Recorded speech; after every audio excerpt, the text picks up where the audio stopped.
73,000. I want you to stop and really think about that number for a second. 73,000 miles.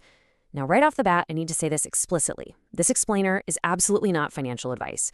But man, we are going to be talking about an unbelievable amount of wealth, massive, crazy risks, and the kind of global networking that would honestly make today's hedge fund managers look like total amateurs. We're talking about a 24-year journey that kicked off in the year 1325, way before modern jets, trains, or any of that. So let's get into it. Welcome to our explainer on the 73,000-mile commute, the economics of Ibn Battuta's world.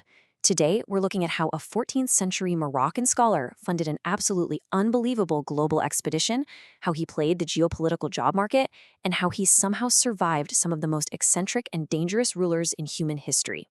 Section 1, the greatest medieval traveler. Okay, so who exactly is this guy?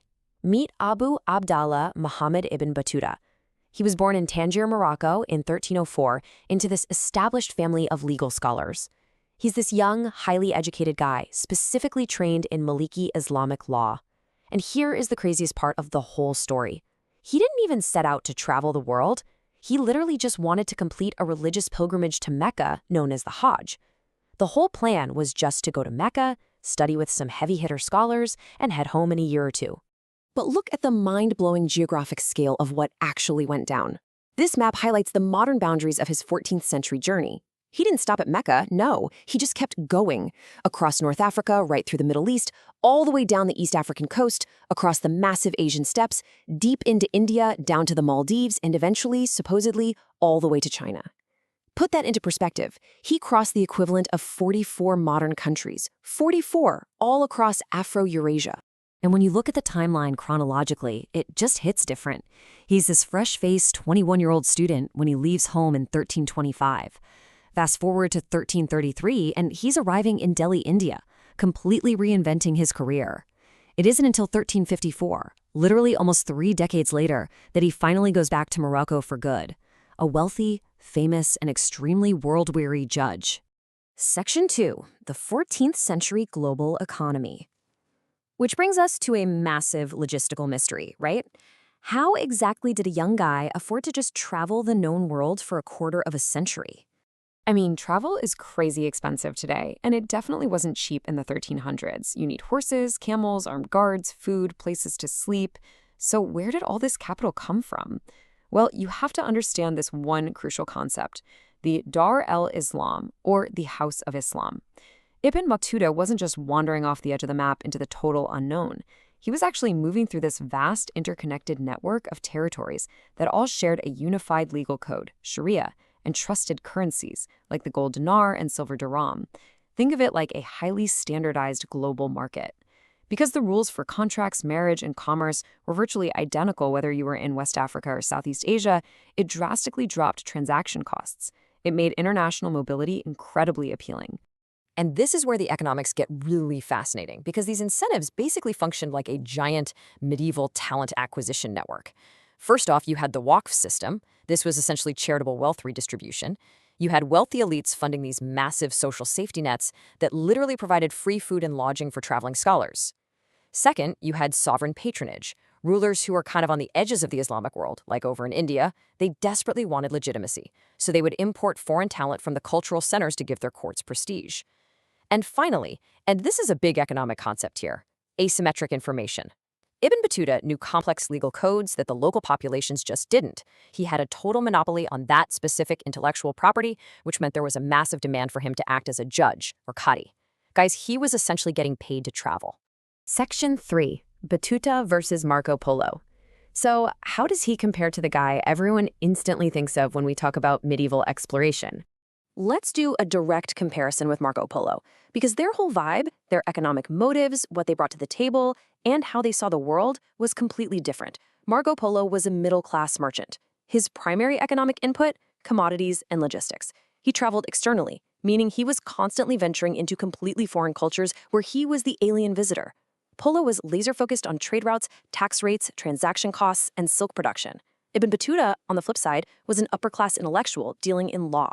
And check out the geographic footprint. He traveled an astounding 73,000 miles compared to Polo's 24,000. Plus, he did it almost entirely internally, moving within that super familiar Dar el-Islam legal system.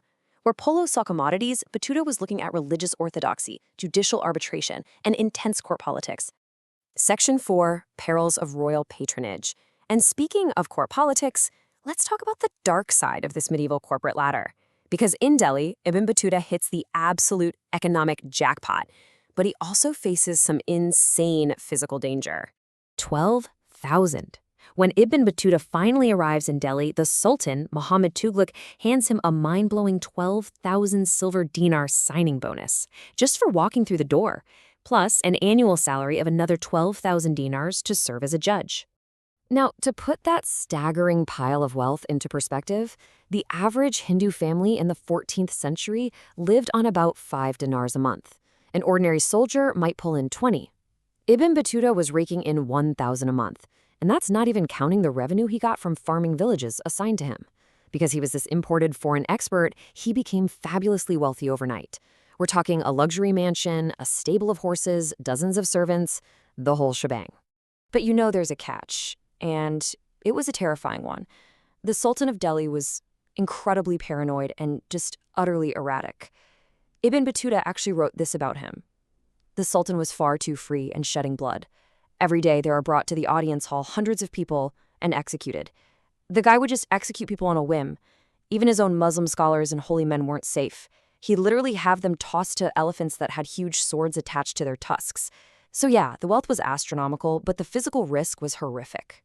And it was only a matter of time before Ibn Battuta fell under suspicion himself. He had become friends with a Sufi holy man who had a rebellious streak and refused to obey the Sultan's commands. When the Sultan tortured and beheaded the holy man, guess whose name popped up on a list of known associates? Yep, Ibn Battuta. He was immediately placed under armed guard. For 9 agonizing days, completely expecting to be executed at any second, he fasted, drank nothing but water, and recited prayers 33,000 times. Then, he pulls the ultimate survival move. To prove he has zero political ambition and was totally neutral, he gave away absolutely everything. All his staggering wealth. He dressed in rags like a starving beggar and eventually went to live in a cave with a hermit for 5 months. Honestly, it was a brilliant, desperate exit strategy, and it's the only reason he kept his head. Section 5. Fact, Fiction, and Legacy. Which brings us to the final phase of his life, and the modern scholarly debates swirling around him. Because look, when you survive elephant executions and claim to have traveled 73,000 miles, people are naturally going to start asking questions. Specifically, there is this massive historical mystery. Did he actually go to China? Now, both Ibn Battuta and Marco Polo claimed to have spent significant time in the Far East. Battuta said he went as a royal ambassador for the Sultan of Delhi. Polo famously claimed he met Kublai Khan and was this high-level advisor. But modern scholars have some really serious doubts about all of this. First of all, the Chinese historians of the Yuan dynasty were legendary for their discipline. They were incredibly meticulous record keepers. They tracked everything. Yet there is absolutely zero mention of either Battuta or Polo anywhere in those Chinese historical records as high-ranking advisors or royal ambassadors. Nothing.